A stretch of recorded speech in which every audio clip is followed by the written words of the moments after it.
ഞങ്ങളുടെ അച്ചിലിക്ക, അച്ചിലി ഭീകരൻ. പ്രതികരിക്കാൻ വേണ്ടി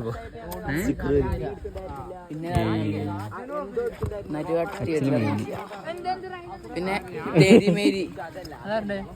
നാട്ടിലാർക്കും പണം കയറ്റി കൊടുക്കുന്ന ആള് ഷെഫിക്ക് കൊള്ളിയും പൊട്ടിക്കൊണ്ട് വരുന്നുണ്ട്. അതേ ബ്ലോഗറ 19 കുറച്ചായിട്ടോ. നമ്മളോട് അജിക്കുണ്ട്. യമ്മി.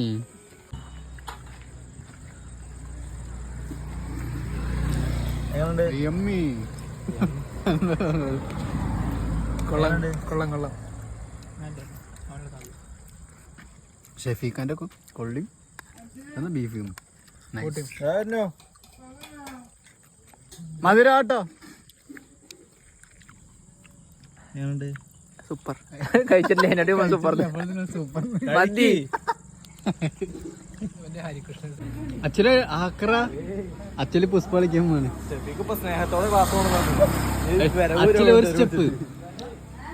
അച്ഛലൊരു സ്റ്റെപ്പ് ആക്കി എനിക്ക് ഒരു മുട്ട വേറെ സാധനം എന്താ ഇതൊക്കെ എടുത്ത് കയ്യിൽ പിടിക്കും.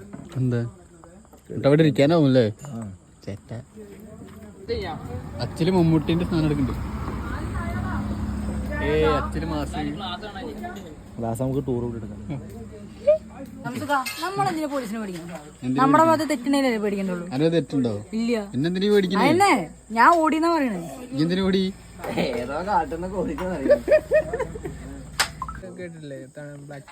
പക്ഷെ ഞങ്ങളുടെ അമ്പർക്ക് സുന്ദരനല്ലേ?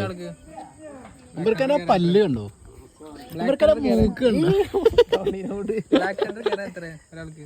990 ശുണ്ണിയെ ഞങ്ങളുടെ അച്ചലിക്കാനുണ്ടോ? അച്ചലിക്കാരെ താടി കണ്ടോ? ആ മൂക്ക് കണ്ടോ? ഫുള്ള്. അതെ, പോണ വഴിക്ക് ആരും വീട് എടുക്കരുത് കേട്ടോ. ഞാനൊക്കെ കിടന്നിറങ്ങും. പക്ഷെ മൂസിനെ ഞാൻ എടുക്കൂട്ടോ. എടാ ഇവിടുന്ന് ഒരു 4 മണി 5 മണിക്ക് പോവുക. ആ ടൈം ആവുമ്പോ എല്ലാരും ഉറക്ക ക്ഷീണായിരിക്കും. അപ്പൊ ഉറങ്ങുന്ന ടൈം ആയിരിക്കും. അല്ല പോട്ടെ, രാവിലെ എടുക്കാം. ഒരു 10 മണിക്ക് അവിടെ 10 മണിക്കല്ല, മൂസിനെ ഞാൻ എടുക്കും. അത് എന്താ ചെയ്തോ? മൂസിനെ എനിക്ക് കൊല്ലണം. 5 മണിക്ക് ബ്ലോഗ് ഇടും. 5 മണിക്ക് ബ്ലോഗ് വേണം. ആ അത്രേ ഉള്ളൂ. ആ ഉറങ്ങണ്ടവരൊക്കെ ഞാൻ എല്ലാവരും എണീപ്പിക്കട്ടെ. എനിക്കറ ഊട്ടിയെത്തി. ഡാഡി എന്തോ ഒരു വിഷമത്തിലാണ്. ഡാഡി എല്ലാം ശരിയാവും. ഡാഡിക്ക് ഞാൻ ഇന്നലെ പറഞ്ഞ പോലെ QR കോഡ് എല്ലാവരും ഡാഡിന്റെ വിഷമം എന്താ നാളെ എന്താ വീട്ടില് കഴിക്കാനുള്ള സങ്കടം. നാളെന്താ ഡാഡി കഴിക്കാനുള്ളത്? അതായത് രാവിലെ ചിക്കൻ വേണം, മുട്ട വേണം ചോദിച്ചു പോയി നല്ല വീട്ടിൽ നിന്ന്. ലാസ്റ്റ് ഗ്രീൻ പീസുകാരുടെ അടുത്ത് പഠിച്ചു കഴിഞ്ഞാൽ